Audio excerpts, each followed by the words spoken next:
why SMART goals don't work and what to do instead. So what if SMART isn't really that smart? Specific.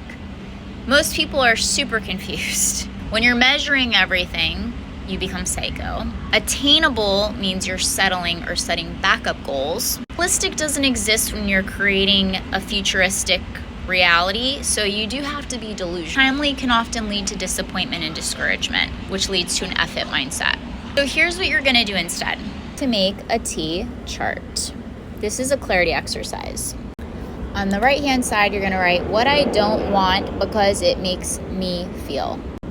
You're gonna write everything out of what you're experiencing that you just don't want anymore. Then once you come up with all these case scenarios, you would cross out and cancel that word and you'd write the opposite of it.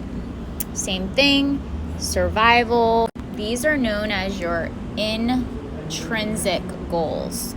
Then the next step is every single day you can hit your new goals, which are your intrinsic goals, with people, places, and things.